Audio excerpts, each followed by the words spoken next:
unlike a marijuana shop, there's no money on hand here. That too, yeah. Your money comes from cash helps. Yeah, dog. That like so. There's not like so. When it comes to that, like when I was reading it or Prince was reading it, you know what I mean? It was kind of like, see, because I know the time frame and I know what I'm hearing. It was kind of like when I bagged up from him, right? He went back to his old roots. Because I'm going to be real, a lot of the people was against me bringing him to the table. Because they thought he was shady? Or they were scared of him. They thought he was shady. They like, yo, Wack, fuck dude. You know what I'm saying? Like, a lot of my people was against it. And that's why you never hear his name tied to nobody else's name like it was mine. Because they dealt with him when they had to. Right. I was a dude that went and got to know his family. Trying to be a real friend. Yeah, you know what I'm saying? I go to his crib, build he a real come to my crib, yeah. you know what I'm saying? Like, I got to know his family and, you know, whatever I could do. I would show up, certain funerals and things, you know what I'm saying? People I had met like Sandman and people I'd been to a couple funerals. I've been to his mom's house, you know what I'm saying? I met his pops. So it was kind of like we kind of had a brotherhood going on. But once again, at this time, 8 out of 10 conversations when I got a call from him, was him calling me because somebody was on his phone pertaining to business. So what he did turn into, what we did help him turn into, was a magnet. He was a magnet name. If you could get to him, you can get it done. Everybody couldn't get to me.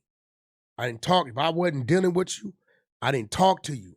But if you could get to Big U with an idea you got that something Wack could help with, Big U will call, hey, little bro, what up? Man, I got such on the phone. They trying to do this, that, and other. At that point, Big U job was done because he didn't know. He would never really take the time to understand how to do it. His whole perception is if I got the people around me to know how to do it, and I bring the people that want it, then I'm part of it anyway. You get what I'm saying? And he knew with me, because I was generally trying to help him, I would never request anything from it. I would just get on the phone, what is it? And then whoever it needed, I make the calls and put it together, and then he'll run with it. It's a lot of things he did minus me, like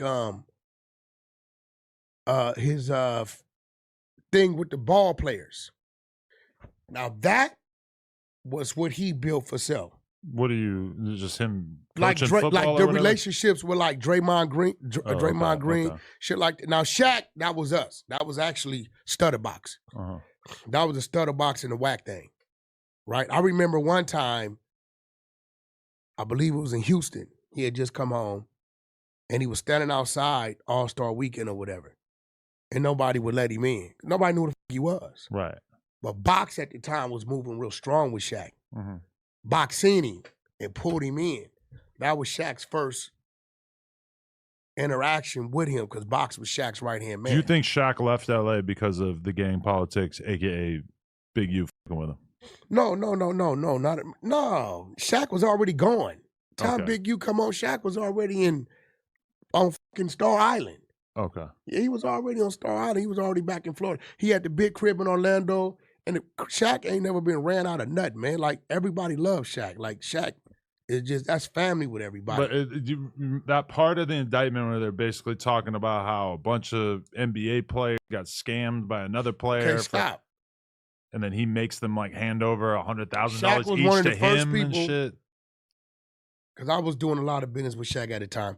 He was one of the first people to send over the 40-foot trailer, like with the toys and stuff, to give away for like Christmas.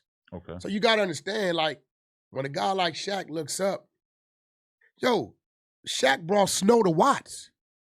You know that? Yeah, the snow machine or something? He brought the snow to the projects. He went over there and they was like, yo, we want to see the snow. So he somehow had them go up there to the mountains, get a bunch of snow, and bring it in and just put snow all through the projects. You could pay people to just pull up with like a machine that makes snow. No, he had them go up to like Big Bear or something. Got the real snow. And get the snow. So whenever you come to a lot of these guys and they see like, okay, you're doing something for the kids, and you can visually see he's giving his stuff away to the kids, right? Mhm. They don't mind being a part of that.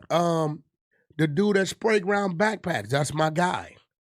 He gave you one, I believe, 5 years ago. A backpack? You was hanging with Big U late night somewhere. He gave you a backpack, a white one. A white backpack. You had a red hat. He said you're the only white boy You saw that? with a red hat. Right? That was at the T.I. and Young Thug video shoot, which now, in retrospect, I'm thinking, what kind of arrangement was struck that would allow these guys to shoot this we video put him here? with T.I. That was in Hollywood, too. So Yeah, I but don't know. what I'm saying is, like, even that's a plug that come through us.